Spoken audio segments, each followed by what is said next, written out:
Assalamualaikum warahmatullahi wabarakatuh. Hai semuanya, apa kabar? Selamat datang di channel Ayo Belajar IPA bersama Ibu Rosa.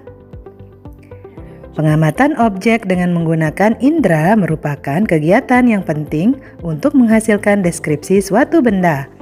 Akan tetapi, seringkali pengamatan seperti itu tidak cukup. Kamu memerlukan pengamatan yang memberikan hasil yang pasti ketika dikomunikasikan kepada orang lain. Contohnya, pernahkah kamu pergi ke penjahit untuk minta dibuatkan baju?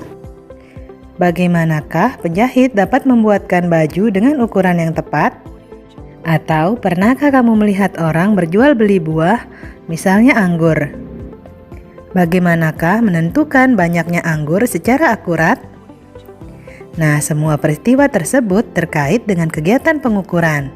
Nah, di video kali ini kita akan belajar mengenai pengukuran dengan menggunakan alat ukur yang sesuai.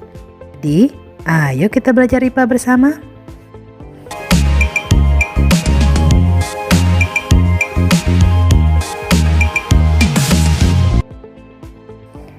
Sebelum kita mulai masuk ke materi pengukuran, kita akan mencoba membuat alat ukur sendiri.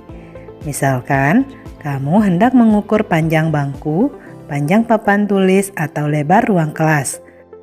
Namun, kamu tidak memiliki mistar atau penggaris atau alat ukur yang biasanya.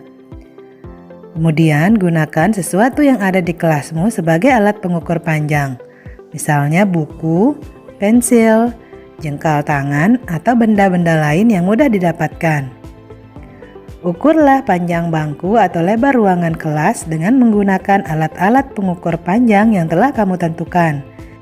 Kemudian catat hasil pengukuranmu. Selanjutnya, mintalah salah seorang temanmu untuk melakukan pengukuran yang sama dengan menggunakan alat-alat pengukur panjang yang dia tentukan sendiri. Jangan lupa, temanmu juga harus mencatat hasil dan satuan ukuran yang dibuatnya. Yang terakhir, bandingkan hasil pengukuranmu dan hasil pengukuran temanmu.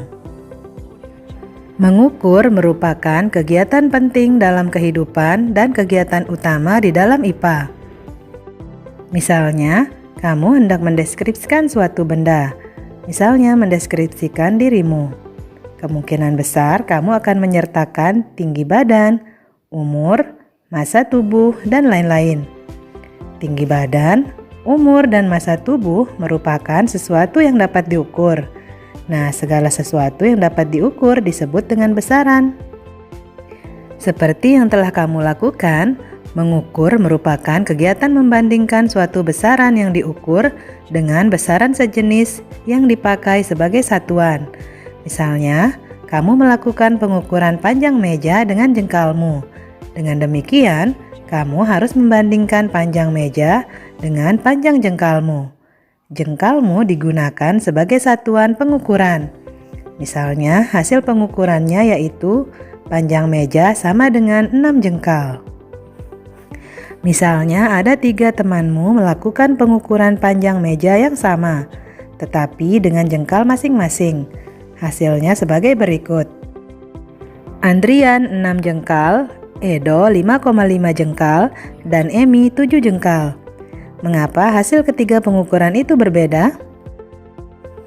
Sekarang coba bayangkan, apa yang akan terjadi jika setiap pengukuran di dunia ini menggunakan satuan yang berbeda-beda.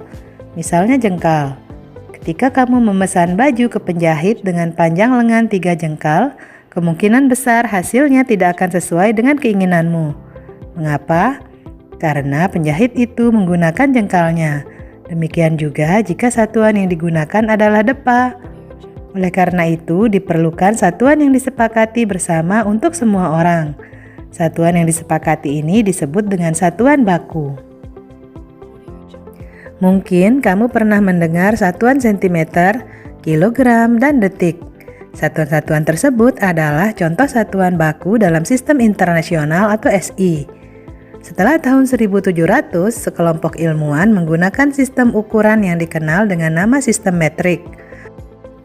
Pada tahun 1960, sistem metrik dipergunakan dan diresmikan sebagai sistem internasional. Dalam satuan sistem internasional, Setiap jenis ukuran memiliki satuan dasar. Contohnya, panjang memiliki satuan dasar meter. Untuk hasil pengukuran yang lebih besar atau lebih kecil dari meter, dapat digunakan awalan-awalan seperti ditunjukkan pada tabel berikut ini.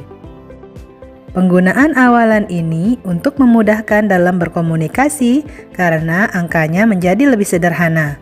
Misalnya, untuk menyebutkan 20.000 meter dapat dipermudah menjadi 20 km. Nilai kelipatan awalan tersebut menjangkau objek yang sangat kecil hingga objek yang sangat besar.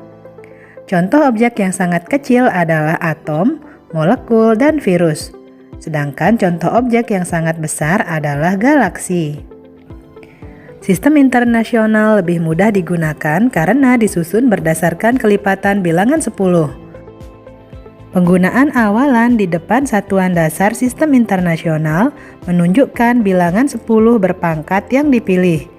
Misalnya, awalan kilo berarti 10 pangkat 3 atau 1000. Jadi, 1 kilometer berarti 1000 meter. Contoh lain, pembangkit listrik menghasilkan daya 500 megawatt, yang berarti sama dengan 500 juta watt. Jadi, penulisan awalan menyederhanakan angka hasil pengukuran, sehingga mudah dikomunikasikan ke pihak lain. Pengukuran yang baik dan tepat memerlukan alat ukur yang sesuai. Pengukuran jarak pada benda langit. Benda-benda langit terletak berjauhan satu dengan yang lain.